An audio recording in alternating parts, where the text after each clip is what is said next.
Ito ang pinakamasaklap na mangyari sa atin sa isang relasyon. Yung bigla na lang siyang mawawala ng walang paalam.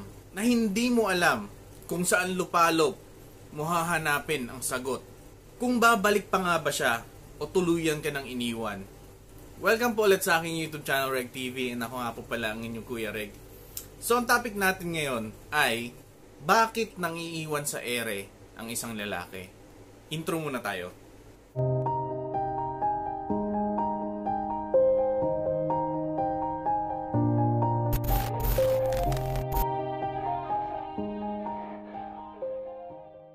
Number 1. Takot. Takot humarap dahil umiiwas sa komprontasyon. Takot siyang sabihin sa'yo kung bakit siya lalayo dahil alam niya na masasaktan ka. Takot siyang mapahiya dahil baka mag-iskandalo ka pag inamin niya sa'yo ang totoo. Takot na makita kang umiyak dahil mahal ka niya pero may mas mahal na siyang iba. Number 2. Ayaw pang mag-asawa. Yung unang taon nyo ang pinakamasaya. Tapos pangalawang taon, 3, 4 o higit pa, mararamdaman ng babae na ito na, siya na ang gusto kong makasama habang buhay. Kaya minsan mababanggit na ng isang babae ang kasal o kaya magka-baby. Dahil pakiramdam niya na sigurado na siya dito sa lalaki. Ang feeling niya siya na ang gusto niya makasama forever. Pero si lalaki hindi pa handa. Gusto pang magsaya. Hindi pa kontento sa pagkabinata. Kaya ayan, bigla na lang siyang nawawala. Number 3. Nasasakal. Magkaiba yung sobrang pagmamahal at sa pagsasakal. Kung mahal mo ang isang tao, hindi ka gagawa ng isang bagay na ikakalungkot niya. Hindi mo ilalayo ang mga kaligayahan niya. Maliban na lang kung puro chick siya, paggamit ng cellphone, pagsama sa mga barkada, pati simpleng paggala, madami pang salita. Pag masyado mo siyang hinihigpitan, lahat ng kilos niya nakabantay ka. Lahat ng gagawin niya sinisita mo. Hindi na pagmamahal yun. Ngayon sasabihin mo sa akin, Kuya, aantayin pa ba natin na may gawin siyang iba bago tayo gumawa ng paraan? yan yan ang laging rason. Ito ang sagot ko dyan. Aantayin mo pa ba na mawala yung pagmamahal niya sa'yo bago mo ma-realize na nahihirapan na siya dahil sobrang nasasakal na siya? Kaya ayan, kahit mahal ka pa niya, bigla na lang siyang mawawala dahil sobrang nahihirapan na siya. Number 4. Isa siyang fuckboy. Expert na siya sa pang-iiwan. Ito yung mga lalaki, napapaasahin ka lang. Dadaanin ka sa matatamis na salita para makuha ka nila. Tapos pag nakuha ka na, maglalahon na lang na parang bula. May dalawang klase na fuckboy eh. Ito yung pogi na fuckboy at saka pangit na fuckboy. Ang mga pogi na fuckboy, ito yung mga lalaki na hindi na kailangan manligaw. Dahil itsura pa lang, talaga namang mapapawaw ka. Yung tipong ngingitian ka lang, malalaglag na yung salawal mo. Kaya ginagamit nila yung kanilang mga itsura para makadali ng mga biktima. Yung mga pangit na fuckboy, ito yung mga klase ng fuckboy na kahit hindi sila pogi, ay mapapayes ka na lang dahil sa galing nilang mambola.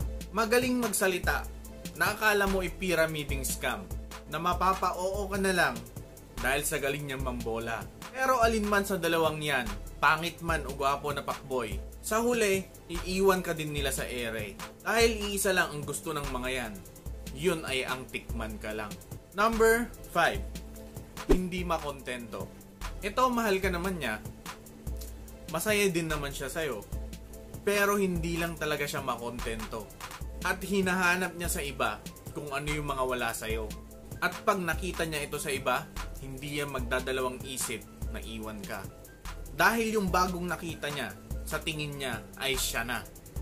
Pero hindi pa rin pala, dahil hindi siya marunong makontento sa isa. Para sa mga hindi makontento dyan, tanggapin natin kung ano ang kayang ibigay ng taong mahal natin. Huwag natin hanapin sa iba yung mga wala sa kanya.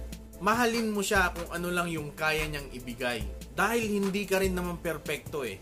Siya nga hindi niya hinahanap sa iba, yung mga wala sa'yo, di ba? Para sa mga lalaki na nang iiwan sa ere, Magpakalalaki kayo. Oo, masasaktan siya. Pag sinabi mo yung totoo, nalalayo ka na. O kaya marami siyang sasabihin sa'yo na masasakit. Natural lang yun.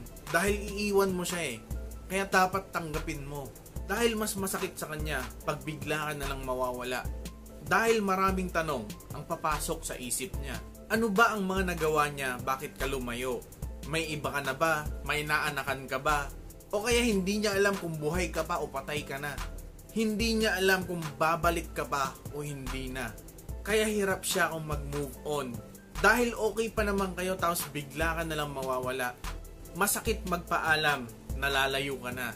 Pero mas masakit yung iiwan ka na walang paalam. So guys, shoutout po muna tayo. Mga gusto magpa-shoutout po pala, mag-comment lang po kayo sa pinaka-latest na video natin and doon ko po kukunin yung mga shoutout nyo. So ito po yung ating mga shoutout, halos mapuno yung isang page. And pasensya na po sa mga hindi po nakasali. Baka nagawa ko na yung list bago kayo mag-comment, kaya bawin na lang po kayo sa susunod na video. Mag-comment na lang po kayo sa latest na upload natin. Shoutout kay Lynn from Kuwait, Eileen Vilarawan, Elsie Rosalina from PSA, Eileen from QC at sa mister niya Alejandro Barreto sa Riyadh, Grace from Istanbul, Turkey, Trisha May Kamalia from Saudi, Grace Irene Morales at Melvin Ona, Mr. JP, Reina Rain from Japan, Shea Eunice Vlog from Hong Kong, Mel Xavier from Hong Kong, Jenny Araza from Taiwan, Bel Hernandez Gerardo from Jordan, Myra Tubakdang, Cheryl Flang from Saudi, Decime Bacon from Riyadh, Elena Vega, Balingasa from Kuwait, Bea De La Cruz from Bahrain, Kathleen Tan from Hong Kong, Shera Vlogger from Oman, Alma Kalpahi from Canada, Joan Reyes from Bulacan, Moon Desire 023 from Jordan, Bella Duante from Saudi, Hani Diamante from Dubai, Nancy Mina from Riyadh, Lovely Dating Girl from Qatar, City Arabian from Dammam, Gays Perez from Oman, Ice Princess from Saudi, Arceli Balmores from Saudi, boyfriend ni Jonah Mercader from Hong Kong, mga anak ni Annalyn Sapla sa Nueva Ecija, Christine from UAE, Abu Dhabi, Lani Agustin from Dubai, Aisel Del Carmen from Taif, Joy Palomo from Kuwait, Juliet Magdaleno from Riyadh, Maldita si ako from Kuwait, Jenly Budino at sa asawa niya sa Riyadh, Donita Rose GA from Riyadh, Estelita Comia from Riyadh, Christy Di Balocos from Kuwait, Sel Benaventura from Kuwait, Chris Aganda from Kuwait. So yun, maraming thank you po, and sa mga nanood po ng aking video, maraming thank you po, and sa lahat ng subscriber ko, mahal na mahal ko po kayong lahat. And yun, sana lagi nyo po akong suportahan, and maraming thank you po talaga. 30,000 subscribers na po tayo, and patuloy pang dumadami yung Reg Fam, and sana andyan lang kayo lagi. Sa mga bago dyan, huwag nyo kalimutan mag-like, comment, and subscribe. Reg TV nga po pala. Peace, and sana happy tayo lahat, and goodbye. Everybody knows that I'm breaking down. Everybody knows I ain't faking now.